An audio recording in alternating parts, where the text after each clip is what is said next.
Olá, seja bem-vindo a mais um vídeo do canal Citologia Oncótica. Eu sou Rildo Sobral e neste canal nós costumamos compartilhar experiências de laboratório que foram acumuladas ao longo de anos no exercício da citologia com o intuito de combater o câncer através da educação. Então, se você é alguém que gosta de citologia, se você se interessa por essa causa, você precisa seguir este canal. Neste vídeo nós vamos tratar sobre um assunto muito comum na vida das mulheres, que é a candidíase. Para que se tenha uma ideia de todos os exames citológicos que nós realizamos neste primeiro trimestre do ano de 2021, em cerca de 3,7% foi encontrado a cândida como sendo um componente da microbiota feminina. É um dado extremamente importante que coloca a candidíase em segundo lugar com relação às demais infecções do trato genital feminino. A candidíase é uma infecção causada por fungos do gênero Candida, principalmente da espécie Candida albicans. Trata-se de uma doença sexualmente transmissível, muito embora não seja o ato sexual a única causa, o único fator responsável pela transmissão. Alguns sinais e sintomas costumam estar associados, como por exemplo, intenso prurido vulvar e a presença de uma secreção esbranquiçada com aspecto de leite coalhado, sem cheiro. Algumas espécies do gênero Candida também são encontradas no colo sem causar reação inflamatória. Esse processo inflamatório acontece principalmente em pH vaginal ácido e é identificado nos esfregaços através da presença de pseudohifas ou de esporos, além da reação celular normalmente encontrada nos processos inflamatórios. Ainda neste vídeo nós vamos fazer a análise de algumas imagens obtidas de esfregaços com candidíase, apresentando as características diferenciais com relação a outros elementos normalmente encontrados nesses esfregaços. Alguns fatores, como o uso de roupas apertadas, bem como outras práticas que favorecem a retenção de calor e umidade locais, doenças como diabetes ou outras que estejam associadas à baixa imunidade, como por exemplo a AIDS, dificultam o tratamento da candidíase. É um tratamento medicamentoso que deve ser prescrito pelo médico, sendo que práticas adequadas de higiene das peças íntimas, evitar o uso prolongado de absorventes e protetores diários, o tratamento dos parceiros são de fundamental importância para o bom êxito do tratamento. Agora nós vamos às imagens. Nesta imagem nós observamos várias células escamosas intermediárias, exibindo um certo grau de inflamação. Perceba, os núcleos estão discretamente aumentados, alguns com uma tonalidade um pouco mais escura, como você pode verificar nessa célula aqui, nesse espaço claro em torno do núcleo. Então, há a evidência de uma resposta inflamatória nessa lâmina. E o causador é esse agente aqui.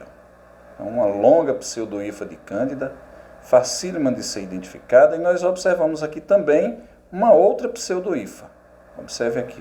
Nós conseguimos identificar de uma forma bem precisa a regularidade desse achado. Você vê as margens, tanto de um lado quanto do outro, praticamente paralelas, e você vê no interior uma coloração bastante acentuada.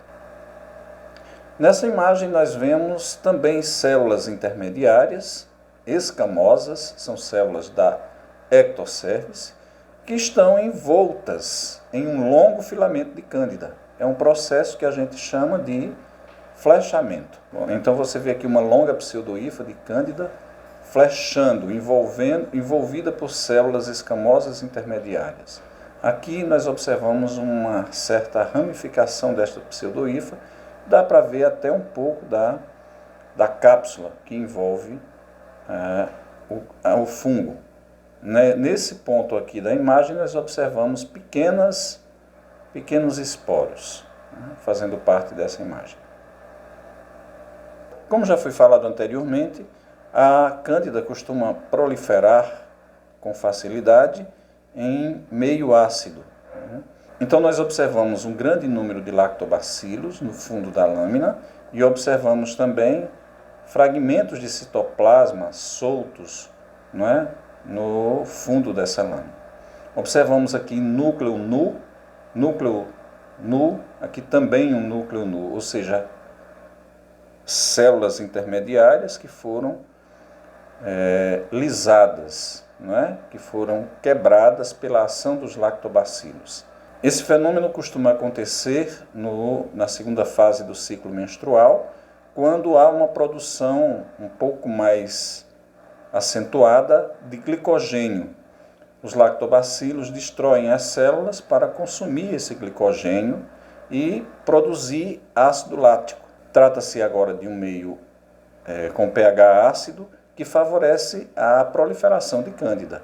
E aqui está a pseudohifa de Cândida, aproveitando o momento em que houve uma elevação da acidez, ou seja, uma baixa no pH do ambiente vaginal.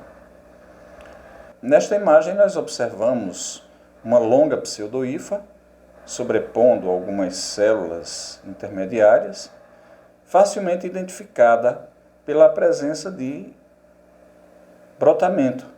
Olha só a pseudohifa, esse espaçozinho aqui, um esporo já quase se soltando da pseudohifa, e é um quadro fácil de ser identificado, não é? A gente observa, dá para ver com detalhes nessa imagem aqui a cápsula que envolve a pseudohifa e alguns esporos já soltando dessa pseudohifa, né? É um quadro também, um processo inflamatório, células intermediárias, aqui um lactobacilo isolado. O propósito dessa imagem é nos ajudar a diferenciar as pseudohifas dos filamentos de muco. Observe aqui a regularidade desse achado. Nós observamos também alguns pontos interiores em que a coloração fica um pouco mais evidente e observamos na extremidade uma extremidade regular com uma área bem corada, né? Então a pseudohifa, nesse caso em especial, tem aqui também um pequeno esporo, um brotamentozinho aqui, facilitando a interpretação desse achado como sendo uma pseudohifa de Cândida. Nessa imagem, a gente não observa as mesmas características anteriores. Perceba que nós temos filamentos um pouco longos, mas olha, a extremidade bastante irregular. Aqui também nós temos um filamento um pouco longo, com extremidade bastante irregular, e a gente não vê nenhuma evidência em torno desses filamentos que sejam sugestivos de cápsula fúngica, né? Então, trata-se de filamento de muco.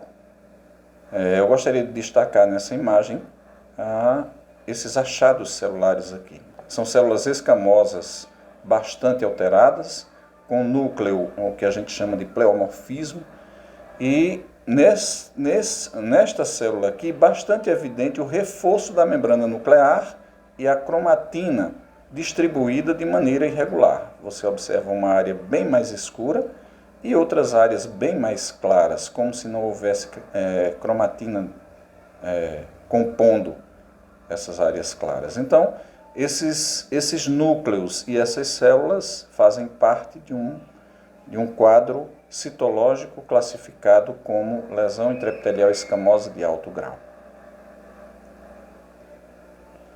Nesta imagem, nós continuamos com o intuito de diferenciar o filamento de muco do filamento de Cândida. Veja que a reação inflamatória bastante acentuada, mas as alterações celulares que este campo demonstra são alterações bem mais leves com relação às do campo anterior. Então, é um processo inflamatório. E sobrepondo essas células, o vestígio de uma longa pseudohifa. E nós observamos aqui em alguns pontos dela, olha, como se fossem brotamentos também. Pontos de brotamento e a extremidade bastante irregular, bem regular, como já é esperado para uma pseudohifa de Cândida. Aqui nós vemos também um esporozinho fúngico, que certamente já se desprendeu da pseudohifa, aqui um grupo pequeno de esporos. Nesta imagem nós observamos esporos, 2 esporos isolados no espaço que a gente chama de fundo da lâmina, não é? E vemos uma célula intermediária, não é? Exibindo um grânulo, que a gente chama de grânulo querato e hialino. Né? Então nós temos aqui 2 esporos. Gostaria de destacar a coloração desses esporos, não é? Que às vezes nos leva a confundir com outros achados, que nós ainda vamos discutir nesse vídeo. Não é? Mas aqui bastante caracterizado o formato do esporo, não é? Um halozinho em volta, claro, que faz a gente pensar numa cápsula. Aqui nós temos um outro esporo, né? Com um halozinho também em volta, e um fundo lactobacilar. Nesta imagem, nós observamos também 2 esporos sobrepondo, né, o citoplasma de células intermediárias que estão com o núcleo um pouco aumentado.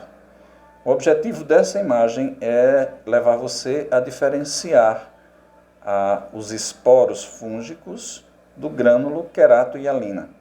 Esses esporos geralmente têm um formato regular, na grande maioria das vezes eles são elípticos, e costumam apresentar um espaço claro em volta, como você observa nessas 2 estruturas. Veja que o grânulo querato hialino não apresenta a borda clara em volta. Uma outra forma que nos leva a diferenciar o grânulo querato hialino dos esporos é que os esporos eles podem ser encontrados soltos no fundo da lâmina. Geralmente, eles não ficam confinados apenas sobre os citoplasmas. Os grânulos querato-hialinos só são vistos no interior de citoplasmas. Nesta imagem, nós vemos espermatozoides. Eu quero destacar com ela o formato da cabeça e a coloração. Por quê? Na grande maioria das vezes, essas células elas são encontradas compondo o esfregaço cérvico-vaginal, mas elas são encontradas sem a cauda, que nesse caso aqui está bastante evidente. Quando somente as cabeças estão presentes, elas podem ser confundidas com esporos fúngicos. Né? Nesta imagem, nós observamos aqui um esporo bem destacado pelo espaço claro em volta, pela cápsula, e temos aqui também, no mesmo citoplasma, a cabeça de um espermatozoide, que por acaso estava presente aqui. Né? Também nesta imagem um grânulo querato-hialino, só que não no tom azul.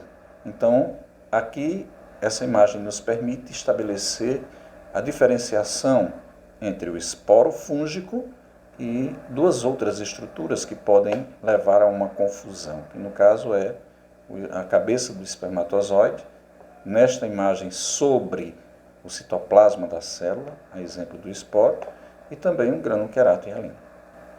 Nessa imagem nós observamos uma extensa reação inflamatória, também causada pela candidíase. Aqui está a evidência, as pseudohifas, né, saindo do interior do grupo de célula que está com os núcleos um pouco alterados, nada que possa ser confundido com uma lesão pré-maligna, e um número grande de leucócitos recobrindo este grupo de células. Então, é um processo inflamatório acentuado, causado pela cândida. Nesta imagem, nós temos uma contaminação. Você vê que esses filamentos fúngicos estão sobrepondo, né, em sua totalidade, as células do esfregaço. Isso é um dos indícios de que se trata de uma contaminação. Há uma expectativa apontada pelos estudos de que em mais de 90% das mulheres, em algum momento da vida, elas terão candidíase.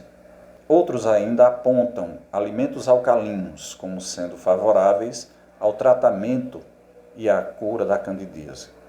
Neste vídeo nós tratamos sobre a candidíase. Se você é citologista, se você gosta de citologia ou se você se identifica com os objetivos do nosso trabalho, que é combater o câncer através do compartilhamento de experiências vividas em laboratório, você precisa seguir esse canal. Obrigado porque você esteve conosco até aqui e eu gostaria de te encontrar nos nossos próximos vídeos.